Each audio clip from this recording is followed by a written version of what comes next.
आज विश्व हिंदूचा 58वा वर्धापन दिन आहे।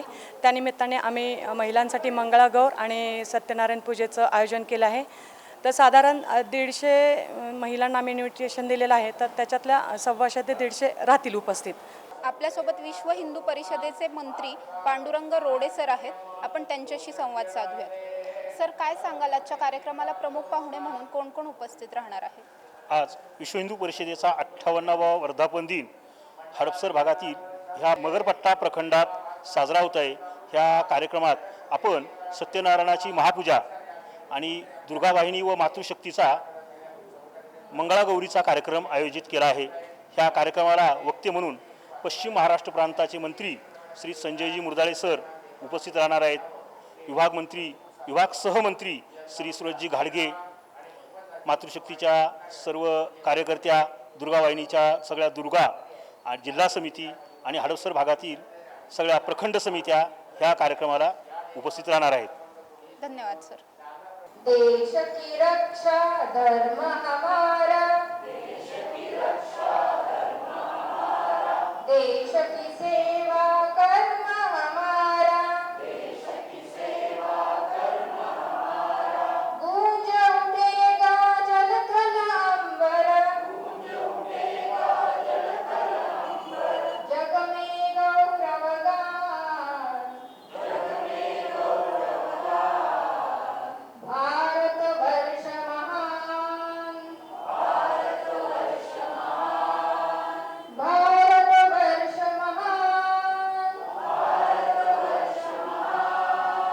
भारत वर्ष महान, सीमाएं हम रखे सुरक्षित, देश रहेगा सदा अखंडित, इसी के हित में जिए मरेंगे, चलते सीना तान, भारत वर्ष महान, भारत वर्ष महान, भारत वर्ष महान, भारत वर्ष महान, जन जन में सद्भाव जगाए, भेदभाव सब दूर भगाए,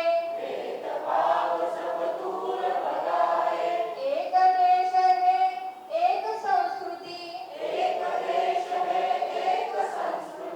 समरस अमृत पान, भारत वर्ष महान, भारत वर्ष महान, भारत वर्ष महान, भारत वर्ष महान, 1964 रोजी गोकुळाष्टमी या दिवशी मुंबई येथील संदीपनी आश्रमामध्ये पूजनीय गोळवलकर गुरुजी, स्वामी चिन्मयानंद, राष्ट्रसंत तुकडोजी आणि मास्टर तारासिंग यांच्या हस्ते झाली। दरवर्षी आपण विश्व हिंदू परिषदेच्या वर्धापन दिनानिमित्त असे कार्यक्रम करत असतो। धर्म रक्षति रक्षितः या म्हणीप्रमाणे धर्माचे रक्षण आपण केल्यास धर्म आपले रक्षण करेल। या भावनेने विश्व हिंदू परिषदेची स्थापना करण्यात आली। हिंदू जीवन मूल्ये, परंपरा आणि मानबिंदूचे रक्षण, सर्व विश्वाच्या कल्याणासाठी अजय हिंदू शक्ती उभी करण्याच्या पवित्र ध्येयाने प्रेरित होऊन विश्व हिंदू परिषदेची स्थापना करण्यात आली। वेगवेगळ्या आयामांद्वारे विश्व हिंदू परिषदेची अनेक प्रकारची सेवा कार्य चालू आहेत।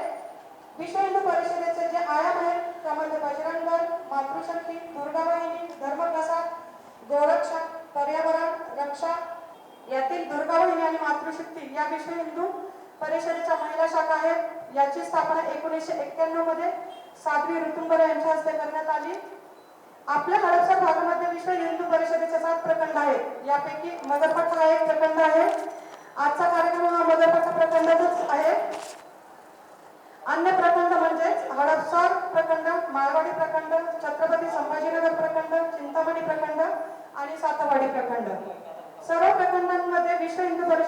काम चालू आहे. आपण सुद्धा सर्वांनी जबाबदारी घेऊन धर्माचे अर्थात विश्व हिंदू परिषदेचे काम करावे अशी सर्व बंधू भगिनींना नम्र विनंती. यानंतर हडपसर मंत्री पांडुरंगजी रोडे यांना मी विनंती करते की त्यांनी पुढील घोषणा करावी. जय श्रीराम. संजयरावजी मुरदाळे विश्व हिंदू परिषदेचे गेली अनेक वर्षापासून ते कार्य करतात. विश्व हिंदू परिषदेच्या बारामती जिल्ह्यात ते पूर्णवेळ आपण संघामध्ये प्रचार करतो. विश्व हिंदू परिषदेमध्ये पूर्णकाली कार्यकर्ता असं म्हणतात.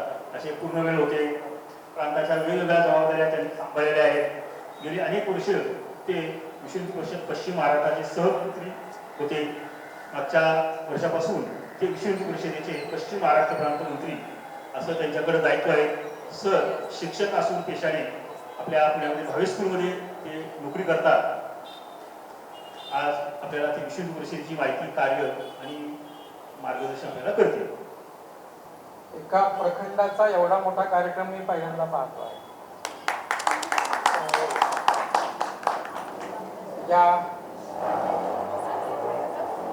हडपसर विभागाच्या सन्माननीय उपाध्यक्षा आशाताई, भागाचे मंत्री पांडुरंगजी, या प्रखंडाचे अध्यक्ष सुरेशजी, भागाच्या दुर्गामणीच्या सहसंयोजिका कवडेताई, या भागाच्या मातृशक्तीच्या संयोजिका रणभोरताई, आणि आपण सगळे आमचे भागाचे सहमंत्री मुकेशजी, सगळे पदाधिकारी विश्व हिंदू परिषदेचे आणि इथे जमलेल्या सगळ्या माता आणि भगिनी, सगळ्यांना सुरुवातीला मी धन्यवाद देतो.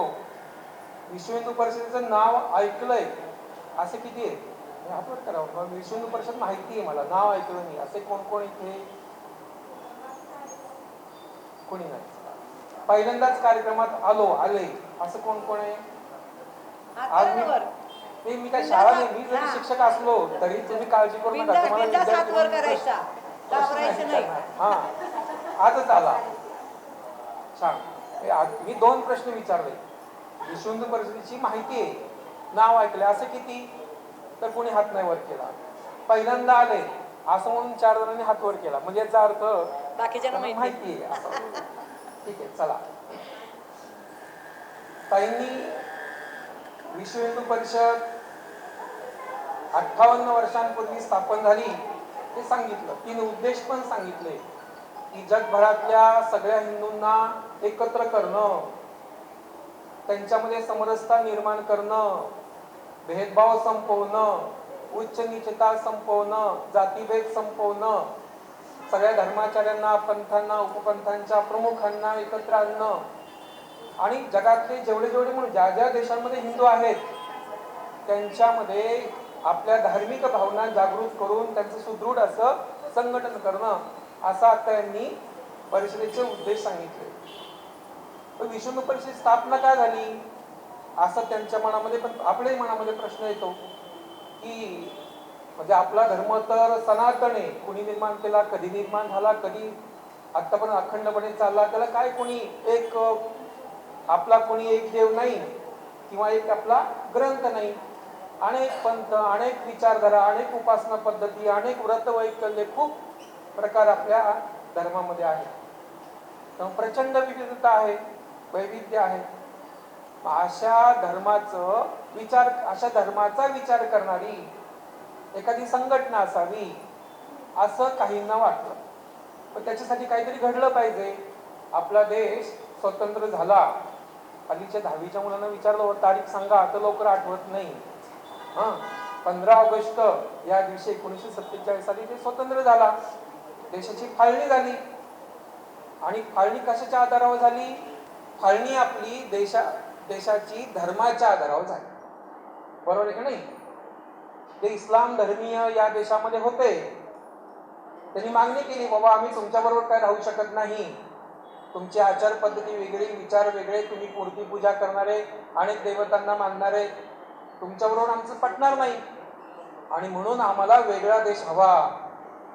गांधीजी म्हणाले होते, महात्मा गांधीजी, अशी देशाची फाळणी होत नसते, माझ्या देहाचे तुकडे झाले तरी चालतील पण मी देशाचे तुकडे होऊ देणार नाही. पण करावं लागलं. एवढ्या मोठ्या प्रमाणामध्ये देशभर दंगली झाल्या, एवढी हानी झाली हिंदूंची, तर महात्मा गांधी व्यथित झाले आणि मग देशाच्या धार्मिक फाळणीला परवानगी दिली. झालं. या देशातले जेवढे इस्लाम धर्मीय तेव्हा होते त्यातल्या 99% लोकांनी आम्हाला स्वतंत्र देश हवा आहे असं लिहून दिलं होतं. 1946 साली जे मतदान झालं त्या आधारावर झालं होतं. पण गेले तिकडे फक्त 60%, 40% या देशात राहिले. आपण त्यांना सन्मानाने या देशामध्ये ठेवायला परवानगी दिली. आता 1970 असं वाटत होतं तेव्हा आपल्या सगळ्या धर्माचार्यांना, मध्वाचार्यांना, शंकराचार्यांना असं वाटत होतं, आपले सगळे धर्मगुरूंना वाटत होतं की बाबा चला बाकी सगळे आता ज्यांना वेगळा देश पाहिजे होता ते गेले, राहिले आपण सगळे हिंदू. हा देश कोणाचा आहे? लोकांना वाटत होतं की हा हिंदूंचा देश आहे. पण तेव्हा आपले जे पंतप्रधान होते ते म्हटले बाबा आमचा देश हा धर्मनिरपेक्ष आहे, आम्ही सेक्युलर आहोत, आम्हाला कुठलाही धर्म नाही. ठीक आहे ना, मान्य, हे मान्य हिंदूंना होतं की आपल्याला कुठलाही धर्म आपल्या देशाला अधिकृत नाही, मान्य. पण झालं असं की स्वातंत्र्यपूर्व कालखंडामध्ये हिंदूंवर जो अन्याय होत होता तसंच पुढे चालू राहिला. म्हणजे असं वाटत होतं साधू संतांना की या देशामध्ये गोहत्या होते, गोहत्या बंदी झाली पाहिजे. मग सगळ्या साधू संतांनी पुढाकार घेतला, संघाच्या कार्यकर्त्यांनी पुढाकार घेतला. 2.5 कोटी सह्या गोळा केल्या देशभरात. आपल्या कार्यकर्त्यांनी राष्ट्रपतींना निवेदन दिलं गोहत्या बंदी झाली पाहिजे, कायदा करा, तातडीने केंद्राने कायदा करावा. एक आंदोलन केलं, साधू संत एकत्र आले होते सगळे. त्या आंदोलकांवर सुद्धा गोळीबार, अनेक साधू, 100पेक्षा अधिक साधू त्यामध्ये मृत्युमुखी पडले. दिल्लीच्या त्या सगळ्या मोठ्या भागामध्ये ते आंदोलन झालं होतं. परिस्थिती काय आहे बघा, स्वातंत्र्य मिळालंय तरी सुद्धा हिंदूंसमोरच्या समस्या संपल्या नाही. स्वातंत्र्यपूर्व कालखंडामध्ये सगळे एक होऊन इंग्रजांविरुद्ध आपण लढलो. जाती, पंथ, भेद, भाषा असा कुठलाही भेद नव्हता. म्हणजे भाषा भेद नव्हता, जाती भेद नव्हता, परंपरा भेद नव्हता, संप्रदाय भेद नव्हता, कुठलाही भेद नव्हता. सगळे हिंदू एक म्हणून लढलो आपण. पण 1952 साली निवडणुका सुरू झाल्या देशामध्ये आणि पुन्हा भेद वाढायला लागले. जातीभेद, जातीच्या आधारावर मतं मागणं, भाषेच्या आधारावर मतं मागणं, पंथांच्या आधारावर, संप्रदायाच्या आधारावर मतं मागणं असं सुरू झालं. हिंदूंमध्ये भेद निर्माण व्हायला सुरुवात झाली. त्या दरम्यान या देशामध्ये जे ख्रिश्चन मिशनरी होते, असं वाटलं की देश हा सेक्युलर आहे. आता जगभरातले सगळे ख्रिश्चन मिशनरी या देशामध्ये धर्मप्रसार करू शकतात. आपल्या संविधानाप्रमाणे प्रत्येक व्यक्तीला भारताच्या स्वतःच्या धर्माचं पालन करण्याचा अधिकार आहे, धर्मप्रसार करण्याचा अधिकार आहे. आणि मोठ्या प्रमाणामध्ये ख्रिश्चन धर्मगुरू इथे आले. पूर्वी होतेच, पण आल्यानंतर त्यांनी मोठ्या प्रमाणामध्ये जाणीवपूर्वक जनजाती क्षेत्रांमध्ये किंवा शहरांमधल्या वस्ती क्षेत्रांमध्ये, झोपडपट्टी भागामध्ये तिथं राहून, तिथल्या लोकांशी बोलून, गप्पा मारून, त्यांना काय मदत करून, त्यांच्या काय गरजा समजून घेऊन, त्यांची भाषा शिकवून मोठ्या प्रमाणामध्ये धर्मांतरण सुरू केलं. त्या मध्य प्रांतामध्ये, म्हणजे मध्य प्रदेशाच्या भागामध्ये, आता झारखंडमध्ये एक मोठ्या प्रमाणामध्ये तो सगळा जंगल भाग आहे, तिथं अशा प्रकारे धर्मांतरण करण्याची प्रक्रिया मोठी वाढली. मग त्यावेळेच्या मध्य प्रांत तेव्हा होता, त्या सरकारने कमिशन नेमलं, नियोगी, भवानी शंकर नियोगी त्यांचं नाव, नागपूरच्या हायकोर्टामध्ये ते न्यायाधीश होते. त्याच्यामध्ये 7 जण त्या ट्रस्टीमध्ये किंवा त्या समितीमध्ये होते, त्याच्यामध्ये ख्रिश्चन पण होते. या सगळ्यांनी जवळजवळ 2 वर्ष अभ्यास केला मध्य प्रांतामध्ये, अनेक लोकांना भेटले, समजून घेतलं, अनेक अहवाल तयार केला की मध्य प्रांतामध्ये गेल्या 5-10 स्वातंत्र्य मिळाल्यानंतर गेल्या 1957 मध्ये तो अहवाल प्रसिद्ध झाला. म्हणजे 8 वर्षांमध्ये मोठ्या प्रमाणामध्ये धर्मांतरण केलंय. आणि जरी असं चालू राहिलं तर धर्मांतर जिथं होतं तिथं देशांतर होतं, देश बदलला जातो. म्हणजे जे आसामच्या भागाचे सगळे छोटे 7 राज्य आहेत तिथं म्हणजे ख्रिश्चन बहुल लोक आहेत मोठ्या प्रमाणामध्ये. हिंदूंना अजूनही तिथं परवानगी नाही जायला सहजपणे. मिझोराममध्ये तर नव्हती मध्ये. अरुणाचल प्रदेश आहे, नागालँड आहे, मिझोराम आहे, त्रिपुरा आहे, मणिपूर आहे, हे सगळे 7 राज्य आहेत. तशी स्थिती इथं मध्य प्रांत होईल असं त्या नियोगी कमिशनने कळवलं आणि तातडीने उपाय योजले पाहिजेत. मग काय केलं पाहिजे? हे धर्मांतरण रोखण्यासाठी त्यांना जो परदेशातनं पैसा येतोय ख्रिश्चन मिशनऱ्यांना, तो थांबवला पाहिजे. इथून ख्रिश्चन मिशनरी परत पाठवले पाहिजे त्यांच्या देशामध्ये. धर्मांतर विरोधी कायदा केला पाहिजे आणि ज्या जनजाती भागामध्ये ज्यांची गरजा आहेत, सेवा करण्याची आवश्यकता आहे, दवाखाने नाहीत, शाळा नाहीत, रस्ते नाहीत, सरकारने प्राधान्याने लक्ष घालून या ठिकाणी सगळ्या सुविधा दिल्या पाहिजेत. देशभर विचारवंतांमध्ये कोलाहल माजला की हा नियोगी कमिशनचा अहवाल असा आलाय, त्याच्यावर काहीतरी उपाययोजना केली पाहिजे. पण आपलं सरकार काय होतं, सेक्युलर होतं. ते म्हणजे ठीक आहे, अहवाल आम्ही पाहू नंतर. ते तसंच ठेवलं. 1949 साली आपल्याला कल्पना आहे, जन्मभूमीच्या ठिकाणी ज्या वास्तू होती तिथे मशिदीसारखा प्रकार, मशीद नव्हती ती कधीच, त्याला मिनार नव्हते, त्याला पाय धुण्यासाठी जागा नव्हती, तिथं कुठे कुराण नव्हतं. तिथे रामललाची मूर्ती प्रकट झाली 1949 साली. पण आपले जे पहिले पंतप्रधान होते त्यांनी तिथल्या मुख्यमंत्र्यांना फोन करून सांगितलं, कसं काय बाबा असं झालं, तिथं कुलूप लावून टाका.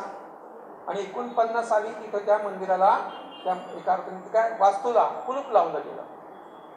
कुठल्याही हिंदूला आज जायची परवानगी नव्हती. 1986 साला पण तसंच होतं.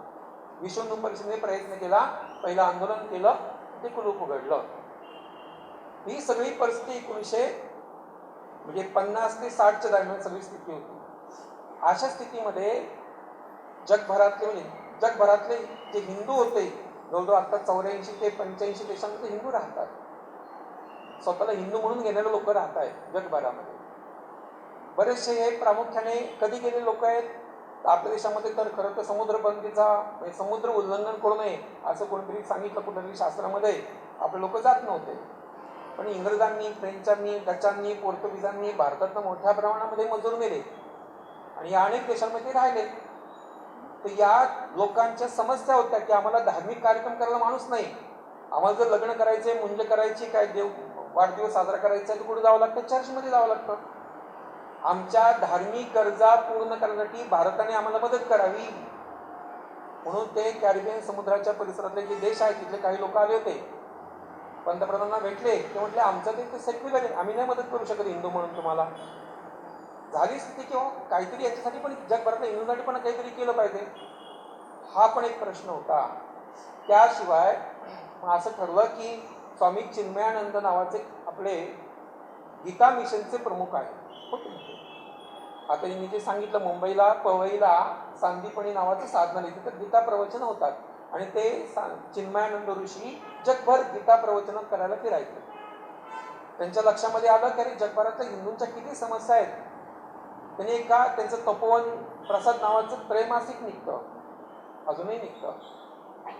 त्याच्यात त्यांनी मांडलं की जगभरातल्या हिंदूंच्या समस्या सोडवण्यासाठी एक जागतिक संमेलन घ्यावं, असं त्या त्रैमासिकात त्यांनी 2-3 लेखाद्वारे मांडलं. आपल्या पुण्यातल्या केसरीमध्ये त्यावेळेस शिवराम शंकर आपटे नावाचे एक विचारवंत होते, विश्व हिंदू परिषदेचे पहिले मंत्री, महामंत्री.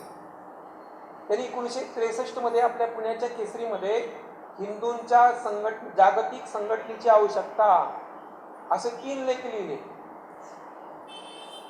हे जसं सगळं विचार चालू होता त्यांच्या लेखाचा परिणाम झाला. मगाशी त्यांनी उल्लेख केला, राष्ट्रीय स्वयंसेवक संघाचे द्वितीय सरसंघचालक पूजनीय श्री गुरुजी यांच्याकडे काही लोक गेले की या संदर्भात काही विचार केला पाहिजे. तेच स्वामी चिन्मयानंदजींना भेटले आणि मग संघाचे वरिष्ठ प्रचारक, मी मगाशी नाव उच्चारलं, शिवराम शंकर आपटे, म्हणजे त्यांना दादासाहेब आपटे म्हणतात, त्यांना नियुक्त केलं. तिचा तुम्ही देशभरातल्या सगळ्या हिंदूंच्या ज्या संघटना आहेत, म्हणजे पंथ उपपंथांचे प्रमुख आहेत, 4 पीठाचे शंकराचार्य आहेत, त्यांना भेटा, त्यांची काय त्यांचं काय म्हणणं आहे, त्यांची काय मनस्थिती ती समजून घ्या आणि मग अशी संघटना स्थापनेचा विचार करा. त्याप्रमाणे दादासाहेब आपटे वर्षभर सगळ्या मठांमध्ये गेले, मोठ्या मोठ्या मंदिरांमध्ये गेले, धर्माचार्यांच्याकडे गेले, मध्वाचार्यांकडे गेले, 17 अधिकारी म्हणून असतात आसाममध्ये, त्यांच्याकडे गेले आणि मग सगळ्यांचं मत पडलं, अरे अशी संघटना हवीच, अशी हिंदूंचा विचार करणारी जगभरातली संघटना पाहिजे. आणि मग त्यांनी ठरवलं, त्यांनी जगभरातल्या 40 संस्थांबरोबर पत्रव्यवहार केला, 600 महत्वाच्या व्यक्तींबरोबर, अगदी ते राष्ट्रपतींना पण भेटले. म्हणजे तुम्हाला सांगतो की जे आपले दादासाहेब आपटे होते ते हिंदुस्थान समाचार नावाची एक वृत्तसंस्था चालवायचे. हिंदुत्वाच्या संदर्भातल्या ज्या काही बातम्या आहेत, घटना आहेत, विचार आहेत, ते आपल्या त्या वृत्तपत्रांमध्ये प्रसिद्ध करण्यासाठी ती संस्था होती.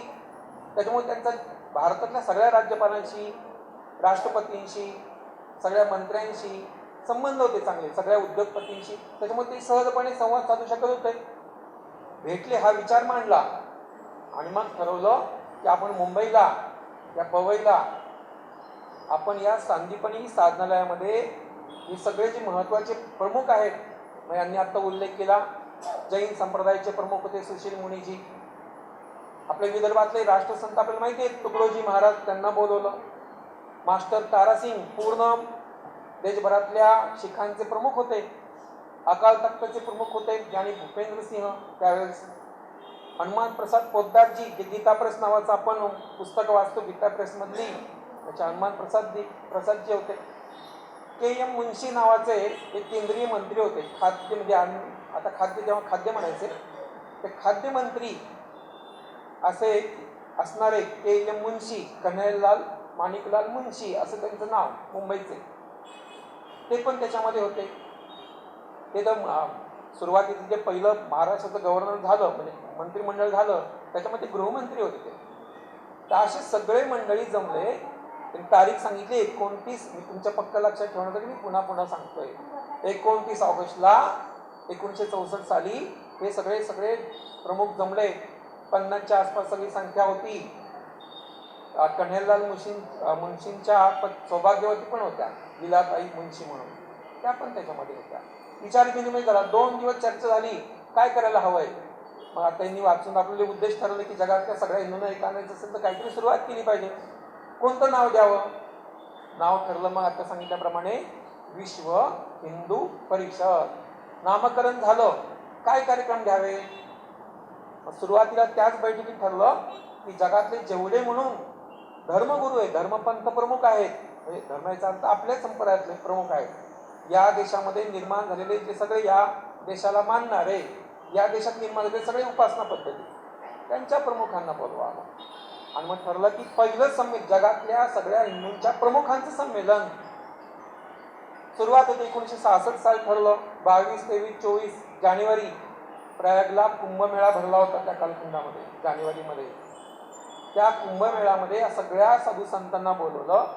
12 देशातील लोक आले होते आणि 25,000पेक्षा अधिक लोक आणि जवळजवळ 4,000 देशामध्ये सगळे साधू संत सहभागी झाले होते. मग त्याच्यामध्येच विश्व हिंदू परिषदेची प्रामुख्याने घटना जाहीर झाली. घटना समिती आधी नेमली होती, त्या घटनेचं वाचन केलं गेलं आणि मग पहिले महामंत्री म्हणून मी आता ज्यांचं नाव उच्चारलं, ज्यांनी प्रयत्न केला, हे दादासाहेब आपटे हे पहिले महामंत्री विश्व हिंदू परिषदेचे झाले. आणि मग तुम्हाला आश्चर्य वाटेल, पहिले अध्यक्ष कोण, तर त्यावेळेस तामिळनाडूचे राज्यपाल असणारे जयचामराज वडियार, मोठे राजे होते, म्हैसूरचे राजघराण्याचे राजे, त्यांची नियुक्ती अध्यक्ष म्हणून झाली. 22 जणांचं मंडळ ठरलं. मग केंद्रीय प्रज्ञासी मंडळ ठरलं, मार्गदर्शक मंडळ ठरलं आणि मग पुढे मग कामं सुरू झाली. 1969ला उडुपीला मोठं संमेलन झालं. या उडुपीच्या संमेलनामध्ये काय झालं, जसं पूजनीय डॉक्टर बाबासाहेब आंबेडकर म्हटले होते की जर भारतातल्या सगळ्या धर्मगुरूंनी सांगितलं की आमच्या धर्मामध्ये कुठलाही भेदाभेद किंवा अस्पृश्यता नाही, हे जर त्यांनी सांगितलं तर कोणालाही धर्म बदलण्याची गरज नाही भासणार, हिंदू एकरस समरस होतील, असं पूजनीय डॉक्टर आंबेडकर म्हणाले होते. तोच धागा पकडून श्री गुरुजींनी खूप प्रयत्न केले आणि उडुपीच्या या धर्म संमेलनामध्ये सगळ्या धर्मगुरूंनी, चारिपीठाचे शंकराचार्य होते, एक मुखाने सांगितलं, न हिंदू पतितो भवेत, कोणी हिंदू पतित नाही, अस्पृश्य नाही, आम्ही सगळे एक आहोत, हिंदवा सोदरा सर्वे, एकाच उदरात आलेले आहोत आम्ही सगळे. आणि त्याच्यामुळे कुणी उच्च, कोणी नीच, कोणी स्पृश्य, कोणी अस्पृश्य, कोणी मोठा, कोणी लहान, कोणी श्रीमंत, असा भेद हिंदूंमध्ये नाही, स्त्री पुरुष असाही भेद हिंदूंमध्ये नाही. इतपत त्या सगळ्या धर्म संमेलनामध्ये उडुपीच्या संतांनी जाहीर केलं. हे विशेष आहे, आधीच्या 1000 वर्षांमध्ये असं कधी झालं नव्हतं. उलट जाती जोपासणं, आपला संप्रदाय जोपासणं, आपल्या मतांवर ठाम राहणं, दुसऱ्यांच्या मतांचं काय विलंबन करणं, ते खोडणं, हे हिंदूंमध्ये मोठ्या प्रमाणामध्ये विकृती होती. एका व्यासपीठावर येऊन सगळे संत म्हटले की आम्ही हिंदू आहोत आणि हिंदू सगळे एक आहेत. तोच भाव दुसरं हिंदू संमेलन, जागतिक हिंदू संमेलन झालं 1979 साली, ते पण कुंभामध्ये झालं. इथे विशेष काय घडलं तर त्या संमेलनामध्ये तुला माहिती आहे दलाई लामा पूजनीय हे बौद्ध धर्माचे सर्वोच्च प्रमुख आहेत. त्यांनी त्या द्वितीय विश्व हिंदू संमेलनाचं उद्घाटन केलं आणि त्यांचं स्वागत ज्योतिषपीठाचे शंकराचार्यांनी केलं. हे विशेष आहे नाही, शंकराचार्य हे सनातन धर्माचे इथले आपले प्रमुख आणि दलाई लामा हे आपले बौद्ध धर्माचे प्रमुख. किती समन्वय केला आपण पहा. विश्व हिंदू परिषदेच्या या सगळ्या उपलब्धी आहेत. प्रामुख्याने मी तुम्हाला जर काम सांगायला गेलो तर आणखी 1 तास 1.5 तास माझा जाईल आणि तुम्ही बसलात, बसल्या मांडीला कळ लागते, तुम्हाला खेळायचंय नंतर, पण आता तर बसला आहात. कारण मी सांगणार थोडंसं, सांगितल्याशिवाय तुम्हाला थोडं थोडं कमी लक्षामध्ये राहील. नंतर मी आवाहन पण करणार आहे. मुद्दा असा आहे की विश्व हिंदू परिषदेच्या अनेक जी संमेलनं झाली, या संमेलनामध्ये पहिल्यांदा एका व्यासपीठावर संत आले. एकमेकांना ओळखत नसणारे संत आले, कधी दुसऱ्याच्या विरुद्ध बोलणारे संत आले. हे विश्व हिंदू परिषदेची पहिली उपलब्धी आहे. विश्व हिंदू परिषदेने पहिलं काम केलं काय, हिंदूंचं संघटन. पण हिंदूंचं संघटन करण्यासाठी आपण खूप प्रयत्न केले. ही संमेलनं घेतली, काही यात्रा काढल्या, गंगा माता, गोमाता, भारत माता यात्रा काढली. 1983 मध्ये 6 कोटी लोक त्याच्यामध्ये येऊन गेले. आपल्याला माहिती आहे रामजन्मभूमीचं आंदोलन आपण 1984 पासून सुरू केलं आणि प्रत्येक आंदोलनामध्ये म्हणजे शिलापूजन कार्यक्रम केला आपण 1989 साली. 2.5 लाख गावांमध्ये हा शिलापूजन झालं. 91 साली कारसेवा केली. 92 साली आपण तो ढाचा पडला, लोकांच्या क्रोधामुळे पडला. माहिती 1 लाख महिलांना आम्ही आपण एकत्र आणलो होतं दिल्लीला 1994 साली. सगळ्या महिला, देशभरातल्या सगळ्या महिला दिल्लीला 1 दिवसाचं संमेलन झालं. आम्ही विश्व हिंदू परिषद, आपण जातीचं संमेलन घेत नाही वा ब्राह्मण समाजाचं संमेलन, तेली समाजाचं संमेलन कधीही नसतं. आपलं काय असतं, हिंदू संमेलन. आणि आपण असे अगदी तालुका स्तरापर्यंत संमेलनं घेतली. हजार 1970 मध्ये आपलं पंढरपूरला मोठं संमेलन झालं. त्याच्यामध्ये त्यावेळेस 70 साली 10,000 लोक आले होते पूर्ण महाराष्ट्रात. संख्या कमी जरी असली 10,000 आत्ता वाटत नाही तसं, त्यावेळेस मोठी होती संख्या. तृतीय विश्व हिंदू संमेलन झालं 2007 मध्ये, तेव्हा 1 लाख संख्या होती प्रयागराज. ही सगळी टप्प्याटप्प्याने विश्व हिंदू परिषद वाढत गेली. सुरुवात जसं मी मगाशी म्हटलं की मध्य प्रांतामध्ये केवळ सेवा कार्यामुळे धर्मांतरण होत आहे हे रोखलं पाहिजे. मग विश्व हिंदू परिषद दुसरं काम आपल्या हातात घेतलं, सेवा. दुसऱ्याचं दुःख पाहून एखाद्याच्या डोळ्यामध्ये जेव्हा अश्रू येतात ना, तेव्हा तो सेवा काम करू शकतो. करुणा मनामध्ये निर्माण झाल्याशिवाय सेवा करता येत नाही. पण आपण केवळ करुणेच्या भावनेनं किंवा केवळ उपकार करण्याच्या भावनेनं आपण सेवा काम करत नाही. आपली देशभरामध्ये सध्या 5,000 स्थायी सेवा काम आहे. मग त्याच्यामध्ये 49 आपण अनाथालय चालवतो. अनाथालय म्हणजे 2 तासापूर्वी टाकून दिलेलं ते 2 वर्षापर्यंत टाकून दिलेलं मुलगा काय असेल ते आपण समज 49 ठिकाणी देशभरामध्ये काम चालतं. आपलं गोव्याला मातृछाया, कोंड्याला मातृछाया नावाचं एक अनाथालय आपलं 1974 साली सुरू झालं. आतापर्यंत आपण 25 मुलींची लग्न ज्या अनाथ होत्या त्यांच्या लावलेली. 600 पेक्षा जास्त मुलांना आपण चांगल्या घरामध्ये दत्तक दिलं. आता 71 मुलं मुली तिथे शिकताय. हे अशी अनाथालय आम्ही देशभर सुरू केली. 110 पेक्षा जास्त वसतिगृह आहेत मुलांची. ती सगळी मुलांची वसतिगृह SC ST कॅटेगरीतल्या मुलांसाठी आहेत. शहरामध्ये नाही चालवत आपण, खेडेगावांमध्ये, डोंगरदऱ्यांमध्ये, वस्ती क्षेत्रांमध्ये अशा भागांमध्ये सेवा करतो. आपण आरोग्य सेवा देतो. जवळजवळ 1,500 पर्यंत आपल्या वेगवेगळ्या प्रकारच्या आरोग्य सेवा आहेत. दवाखाने आहेत, मोबाईल डिस्पेन्सरी म्हणजे आपण फिरता दवाखाना आहे, रुग्णोपयोगी साहित्य केंद्र आपण शेकडोने चालवतो. खूप प्रकारची सेवा काम आपण करतो. रोजगार मिळावा तरुणांना म्हणून आपण रोजगार प्रशिक्षण केंद्र पण चालवतो. मग त्याच्यामध्ये आपण स्किल डेव्हलपमेंटचे पण अनेक छोटे छोटे कोर्सेस चालवतो. महिलांसाठी आपण शिवणकाम केंद्र चालवतो, संगणक प्रशिक्षण केंद्र चालवतो. मी आता सांगणे तर मोठी यादी होईल आणि त्याची उपलब्धी सांगायला गेलं तर आपल्याला खूप वेळ जाईल. हे सगळे सेवा काम आपण समाजातले लोक हिंदू पुढाकार घेऊन, विश्व हिंदू परिषदेचे कार्यकर्ते पुढाकार घेऊन करतात. तिसरं काम करतो आपण संस्काराचं. तर संस्कार म्हटलं की आपल्या डोळ्यासमोर फक्त ते संस्कार वर्ग किंवा मुलांना शिकवणं, पाढे वगैरे म्हणून घेणं, स्तोत्र म्हणून घेणं असा विषय नाही. तर सर्व प्रकारचे संस्कार, हिंदूंवर आता जे संस्कार विहीनता आलेली, म्हणजे संस्कार नसल्याचे अनेक दुष्परिणाम जे जाणवतात.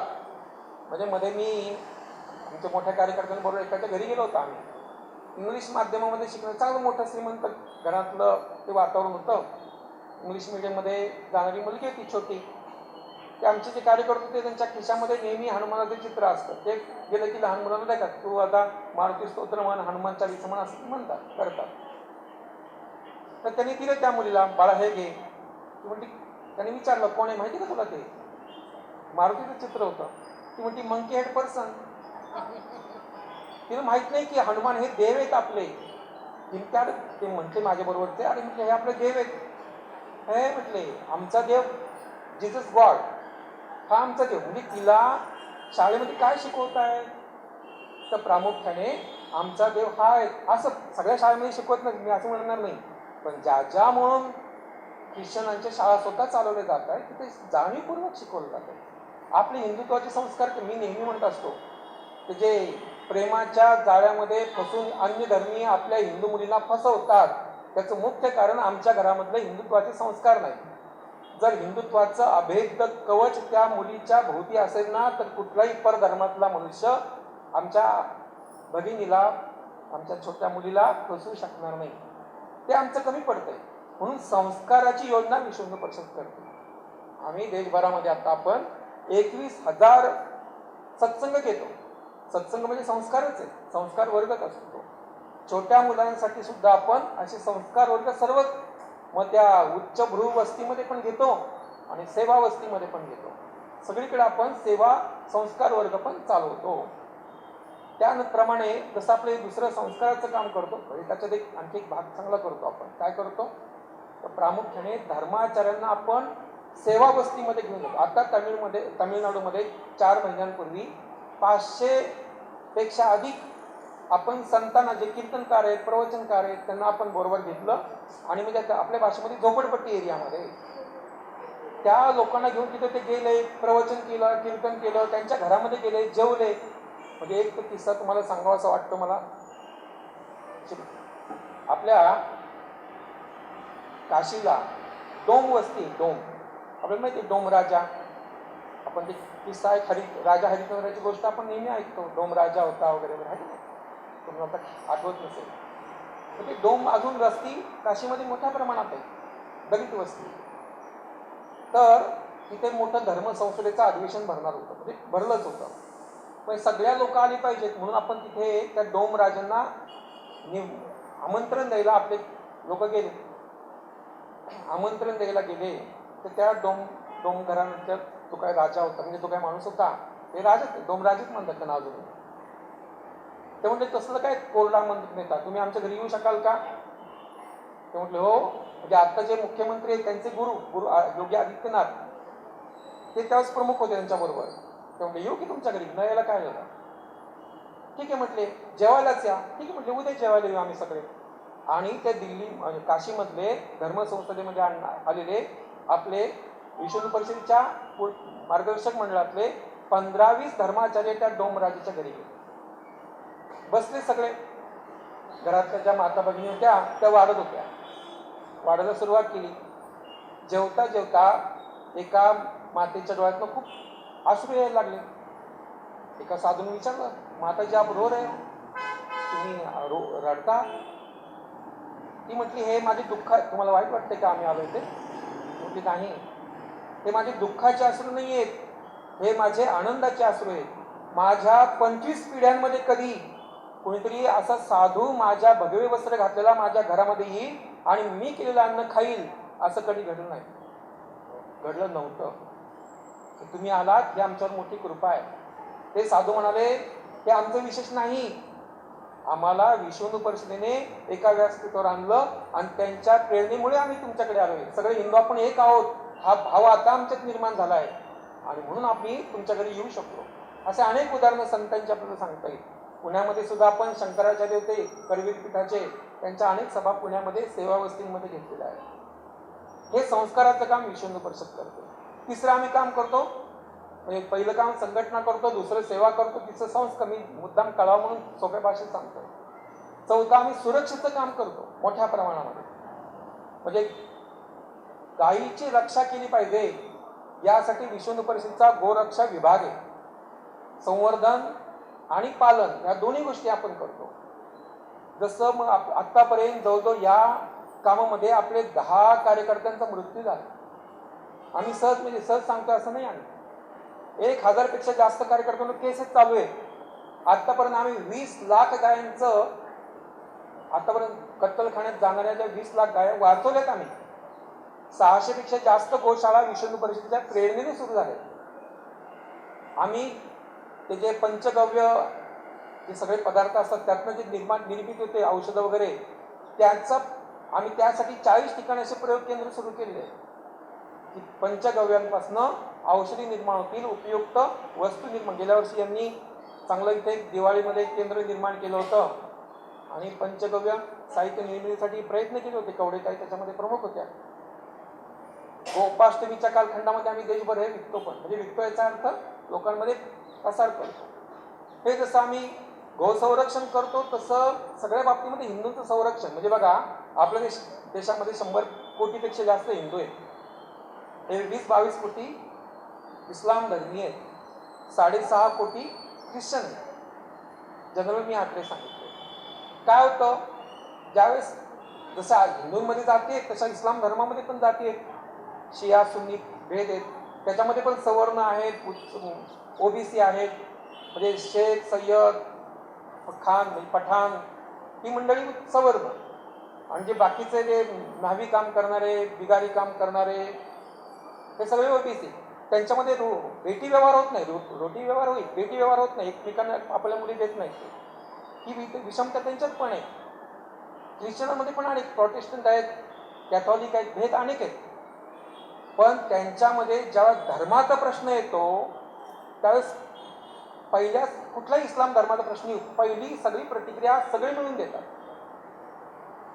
ख्रिश्चन धर्मामध्ये असा प्रश्न आला तर सगळे मिळून ख्रिश्चन धर्मीय प्रतिक्रिया देतात. म्हणजे त्यांचं काय असतं ना, आपल्याकडं कुठलाही अन्याय झाला तर आम्ही कधीच प्रतिक्रिया देत नाही. म्हणजे काय असतं, ख्रिश्चन काय असतो, पहिला धर्माचा असतो, मग त्यांच्या पंथाचा असतो आणि मग एखाद्या प्रदेशातला असू शकतो. इस्लाम धर्मीय पहिला इस्लामचा असतो, मग त्याचा तो जातीचा असतो, मग त्याचा तो पंथाचा असतो, शिया किंवा सुन्नी जे काय असेल ते. हिंदू काय असतो, पहिला जातीचा असतो, मग पंथाचा असतो, मग भाषेचा असतो, मग प्रदेशाचा असतो आणि मग कधी कधी हिंदू असतो. हा हिंदूंमधला भेद आहे. आणि विश्व हिंदू परिषद त्याच्यामुळे या सगळ्या हिंदूंना सगळे मतभेद विसरून एक समरसता निर्माण करण्याचा प्रयत्न विश्व हिंदू परिषद अशा माध्यमातून करतं. बघा, आपल्या तात्काळ प्रतिक्रिया, आपल्या म्हणजे राधाकृष्णांची रोज कुणीतरी नाराजगी करतं. आपण रोज ऐकतो, रोज पाहतो सोशल मीडियावर आपल्या देवदेवतांची मोठ्या प्रमाणात टिंगल होते. अनेक कलाकार सुद्धा करतात. आपल्या देवतांची टिंगल झाली ती आम्ही सहन करतो, काही प्रतिक्रिया देत नाही, एक शब्दाने बोलत नाही. पण अन्य धर्मियांच्या देवतांची एका शब्दाने जरी कुणी अवहेलना केली तर सर्व समाज पेटून उठतो आणि मग मान काटेपर्यंत हत्या केली जाते. अगदी हळूहळू हलाल करून मारलं जातं. ही तात्काळ दिलेली प्रतिक्रिया आहे. आम्ही आमच्या धर्माला असं शिकवत नाही की तुम्ही हिंसा करा, पण प्रतिक्रिया तर दिली पाहिजे. सामूहिक प्रतिक्रिया दिली तर लोकांना कळतं की असं करू नये. आमचा धर्म, आमची देवता, आमची श्रद्धास्थानं ती काय अशी रस्त्यावर पडलीत का कोणी त्याची टिंगल करावी, हा भाव जागृत करतो आम्ही की आम्हाला पण स्वाभिमान आहे, आम्हाला पण अभिमान आहे, आम्हाला पण श्रद्धा आहेत आणि त्याचं रक्षण करण्याची जबाबदारी हिंदू म्हणून आमची आहे. हा भाव आम्ही अनेक उपक्रमातनं आपल्या कार्यकर्त्यांमध्ये, सर्व हिंदू समाजामध्ये निर्माण करतो. मगाशी उल्लेख केला, आम्ही प्रामुख्याने रक्षणामध्ये ज्या महिला भगिनी पळवले जातात जाणीवपूर्वक त्यांना पुन्हा आणतो. संस्काराचे जसे मार्ग आहेत तसे प्रशिक्षणाचे पण मार्ग आहेत आपल्याकडे. म्हणजे आपण पद्धती अवलंबतो. म्हणजे 6-6 महिने एखादी मुलगी पळून गेलेली असते, तिचा केव्हा तरी फोन येतो पालकांना विश्व हिंदू परिषदेच्या कार्यालयामध्ये ते फोन येतो की अरे असं घटना घडली, त्या मुलीला परत यायचं आहे. आम्ही सगळी शक्ती पणाला लावतो आणि ती मुलगी कुठे असून तिथं आम्ही पुन्हा तिला सन्मानाने परत आणतो. शक्य असेल तर तिचं पुनर्वसन पण करतो, पुन्हा हे लग्न करतो. हे सगळे आम्ही रक्षणाचे प्रयत्न करतो. आपण यात अगदी थोडक्यात सगळी माहिती सांगितली. आपण सगळे कार्यकर्ते म्हणून विश्व हिंदू परिषदेची माहिती ऐकायला, समजून घ्यायला इथे आला आहात. माझं म्हणणं आहे की महिला वर्ग पांडुरंगची खूप आहे. तर आपला जो छोटे छोटे उपक्रम आहेत, म्हणजे एखादं सेवा काम छोटंसं, एखाद्या अभ्यासिका, लहान मुलांचे संस्कार वर्ग आम्ही चालवले. कुठलीही माता चांगले संस्कार करू शकते, काही अडचण नाही. आईला संस्कार मुलावर करता येतात. आपल्या मुलावर जसं करतो शेजारच्या 5-6 मुलं एकत्र करून करावे. छोटे छोटे संस्कार वर्ग, एखादं सत्संग मंडळ काही पुढाकार घेऊन एक छानपैकी या भागामध्ये 4 लांब लांब यायची गरज नाही. एखादी सोसायटी असते, त्या सोसायटीमध्ये एखादा गुरुवार, रविवार, कुठला दिवशी सोमवार ठरावा, 1 तासाभराचा सत्संग घ्यावा. चांगला उपक्रम होईल. एवढ्यांची शक्ती वाया जाणार नाही आणि यांचं चांगल्या कामासाठी आपल्याला उपयोग होऊ शकतो. आणि म्हणून मी अगदी थोडक्यात जरी माहिती दिली, तुम्ही सगळा हा विषय समजून घेऊन आपला पण व्यक्तिमत्व विकास होतो ना. सत्संगामध्ये आपलं मन शांत राहतं, घरातल्या कटकटी कमी होतात, कुटुंब रक्षण कसं करावं कळतं. आता प्रत्येक म्हणजे भारतातल्या प्रत्येक मोठ्या शहरामध्ये 1000पेक्षा जास्त घटस्फोटाचे प्रकरणं पडून आहेत. घटस्फोट कशामुळे होते माहिती का? त्या टी व्हीवर ज्या वेगवेगळ्या मालिका आपण पाहतो, मालिका म्हणजे महिला वर्ग रोज पाहते दिवसभर, त्या मालिकांचा परिणाम म्हणून घटस्फोटाचं प्रमाण वाढलं, अनैतिकता वाढली आणि आपणही सोशल मीडियाच्या आहारी गेलेलो आहोत. जर आपण 1 तास सत्संगामध्ये आलो, देवाचं कीर्तन संकीर्तन केलं, एखादं भजन म्हटलं, एखादं देशभक्तीपर गीत म्हटलं, काही 5-10 मिनिटं चर्चा केली, तर हा सत्संग आपल्याला अगदी मनाची शांती पण घडवेल, कुटुंबातली पण शांती वाढवेल, नात्यांमध्ये सामंजस्य निर्माण करेल, आनंद निर्माण करेल. आणि म्हणून गरज म्हणून, आपली गरज म्हणून आपण असे सत्संग सुरू करावेत अशी मी आपल्याला विनंती करतो. आज तर आपण सगळे या सगळ्या भगिनी मंगळागौरी हा जो सण आहे, तो सण साजरा करण्यासाठी जमल्या आहात. हे तर खरं तर आपल्या संस्कृतीचं वेगळेपण आहे. रोज काही ना काही सण आहे, 365 दिवस हा सणांचेच आहे. पण हा सण विशेष आहे, महिलांचा आवडीचा विषय सण आहे, बरोबर ना. याच्यामध्ये प्रामुख्याने भगवान शंकर आणि पार्वती, म्हणजे पार्वतीने भोळ्या शंकराला मिळवण्यासाठी तपश्चर्या केली. त्या तपश्चर्याचा परिणाम म्हणून त्यांचा विवाह झाला. त्या दोघांचे आशीर्वाद संसारामध्ये मिळावेत यासाठी नवीन लग्न झालेल्या मुली 5 वर्ष किमान सलग हा सण साजरा करतात. आणि याच्यामध्ये प्रामुख्याने आरती साकडं घातलं जातं त्या मंगळागौरीला. 21 प्रकारच्या वनस्पती आणतात आयुर्वेदिक, त्याचं पूजन होतं, आरती म्हटली जाते. आणि मला माझा पती आहे, त्याचं आयुष्य उदंड राहू दे आणि आमचं संसार चांगला होऊ दे. 2 कुटुंब आणि एकटी करत नाही, घरामध्ये आसपासच्या सगळ्या महिला एकत्र येऊन हा सण साजरा करतात. आणि याच्यामध्ये काय असतं की नवविवाहिता, नवीन लग्नाची मुलगी घरामध्ये रुळावी, समाजामध्ये हा मला संवाद मी मध्ये ऐकला, तो ती मुलगी आपल्या मनातले विचार प्रकट करत असते की तिचा मुक्त संवाद चालतो त्या खेळांमध्ये. आणि मुलीची क्षमता काय आहे ते सासूला कळतं, तिच्यामध्ये कोणते सुप्त गुण आहेत ते सासूला समाजात लोकांना कळतात. आणि त्याच्याबरोबर तिची कसोटी, शारीरिक खेळ त्याच्यामध्ये असतात. फक्त महिलांनी खेळण्याचे खेळ बरं का पांडुरंगची महिलांसाठी हा मंगळागौरीचा चांगला उपक्रम आहे. वाढावा हा सगळ्या महिला, त्यानिमित्ताने खूप कमी झालं हे प्रमाण, ते वाढावं आणि विश्व हिंदू परिषदेच्या माध्यमातून हे सगळा उपक्रम व्हावा अशी मी सहजपणे सुचवतोय. आपण आला, धन्यवाद माने. आणि 15-20 मिनिटं काय अर्धा तास मी शिक्षक आहे, बेल झाल्याशिवाय थांबत नाही. धन्यवाद सगळ्यांना. 1 लाख लोकवस्ती जिथं आहे तो प्रखंड, आणि मग आता 1 लाख लोकवस्तीचा जो भाग आहे त्याचे अध्यक्ष म्हणून हा कुठला भाग आहे? मगरपट्टा प्रखंड आहे हा. तिथे 1 लाख लोकवस्तीचा यापेक्षा जास्त आहे. अशा 1 लाख हिंदूंच्या वस्तीचे प्रमुख आपले अध्यक्ष सन्माननीय श्री मुकेशजी मेहता. ओके, ठीक आहे, चला. आली नाही अजून, मग कसं जाहीर करता? चल, ठीक आहे.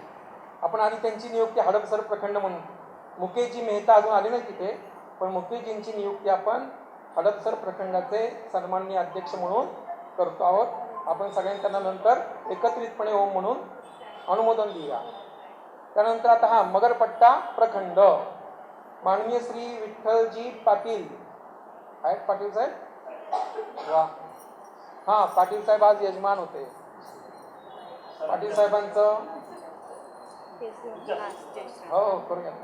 एकदमच सगळ्यांचं करायचं का? एकदमच तिघं का आहे?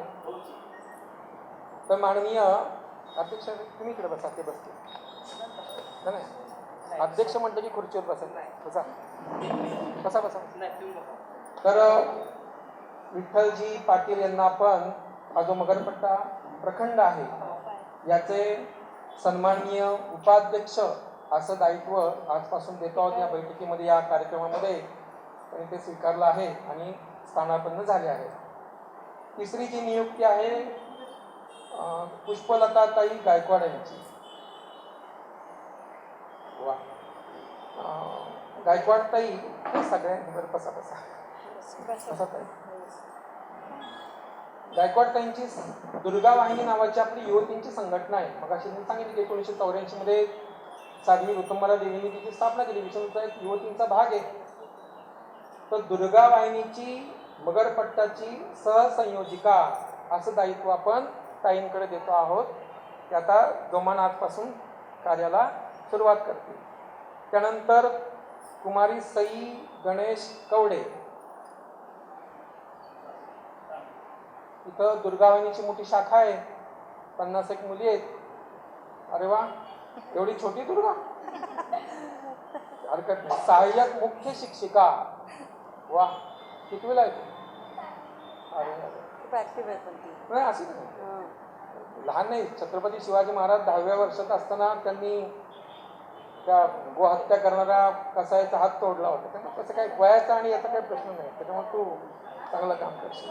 चला. तर दुर्गावाहिनी शाखेची ही मुख्य शिक्षिका सहाय्यक मुख्य शिक्षिका असं दायित्व त्या बाळाकडे देतो आहोत आपण. सगळ्यांचं मनपूर्वक आपण अभिनंदन करूया आणि ओंकार म्हणून हात वर करून अनुमोदन देऊया.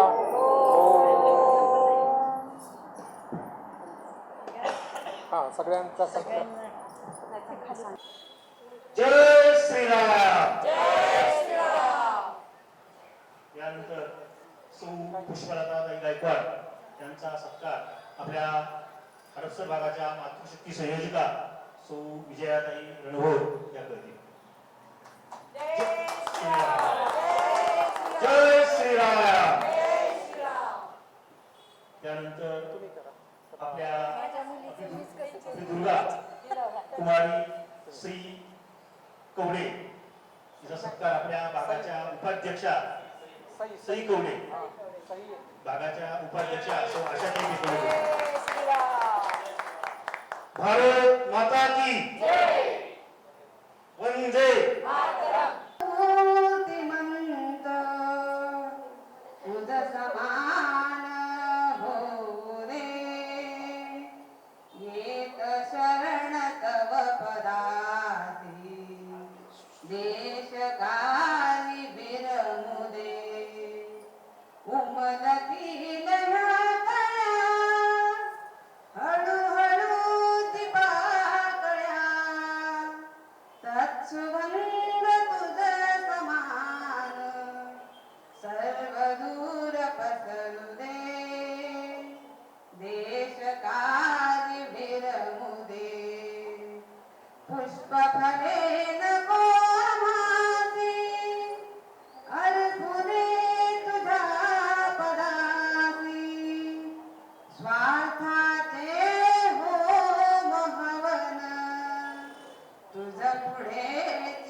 भव्य दिव्य दीप तेज तुझे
आपल्याबरोबर इथे मातृशक्ती संघटनेच्या संयोजिका सुद्धा आहेत विजयाताई रणभोर. आपण त्यांच्याशी संवाद साधूयात. ताई, तुम्ही अनेक वर्षांपासून मंगळागौरीचे खेळ खेळताय, तर मंगळागौरीच्या खेळांचं महत्त्व सांगाल का? मंगळागौरीच्या खेळाचं महत्त्व म्हणजे आपल्या नवीन पिढीला हे व्यायामाचे खेळ आहेत आणि त्यामुळं आपल्या शरीराला तुम्ही जिममध्ये जाताय तर जिममध्ये न जाता तर हे व्यायाम खेळाचे खेळ खेळले तर आपल्या ह्या शरीराला एनर्जी मिळते आणि आपण चांगले खेळ खेळू जाऊ आणि हा एकत्रितपणा येतो आणि सासू सुना नंदा भाऊजया ह्या सगळ्या एकत्र येतात आणि त्यामुळं एकीपणाचा हे होतात. भांडण दंडन जे असतात ते हे होत नाही आहेत. त्याच्यासाठी हा खेळ चालू ठेवलेला आहे. हा पुराणपासून हा खेळ आहे. तर हा मंगळागौरीचा खेळ आम्ही दरवर्षी श्रावणी सोमवारी दर मंगळवारी हा खेळ खेळत असतो. आमचे 10 ते 15 ग्रुप आहेत. आज या कार्यक्रमात दुर्गा वाहिनीच्या संयोजिका म्हणून पुष्पलता गायकवाड यांची निवड झाली आहे. आपण त्यांच्याशी बोलूया. ताई, काय सांगाल? जय श्रीराम.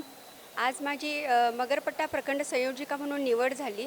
विश्व हिंदू परिषदेत सामाजिक आणि धार्मिक कार्य करते आणि त्याला आम्ही खूप सगळे साथ देतो. आज आम्ही मंगळागौरीचा जो कार्यक्रम घेतला त्याच्यातून धार्मिक आपले सांस्कृतिक कार्यक्रम हे जोपासले जातात आणि यातून आपल्याला खूप काही शिकायला मिळतं आणि खूप आपल्या लहान मुलांना संस्कार घडतात.